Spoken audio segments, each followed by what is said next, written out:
San Pedro, plage du quartier Balmer, l'endroit est bien désert. C'est qu'on ne s'y aventure plus depuis le 6 juillet dernier, jour du chavirement de ce navire libérien au large de la cité. Le 6 juillet, une date que n'a pas oublié Charles, jeune propriétaire de cet espace en bordure de mer. Un bon matin, je me levais et je voyais un truc au large de la mer qui me paraissait aussi bizarre.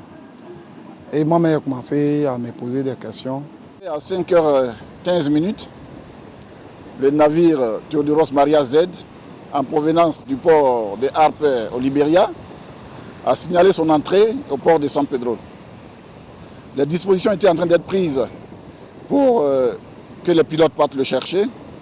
Lorsque, dans les minutes qui ont suivi, le navire a lancé un appel de détresse pour dire qu'il était en train de couler.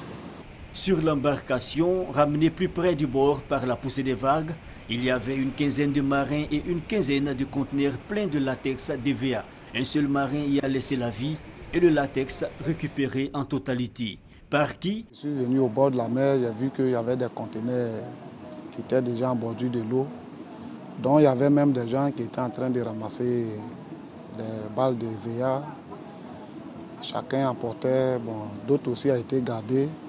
Mais ce que redoutent les riverains aujourd'hui, c'est la fuite de l'hydrocarbure, source d'éventuelle pollution du plan d'eau. Depuis ce moment, ça peut faire maintenant 4 ans, 5e jour là. Et nous constatons qu'il y a déjà de l'essence qui a commencé même à sentir. Et même la mer, même quand on plonge là-dedans, ça reste sur la peau.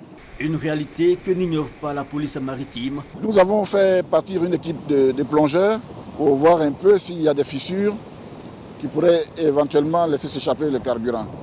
Mais nous avons été rassurés de ce côté, il n'y a pas de fissures.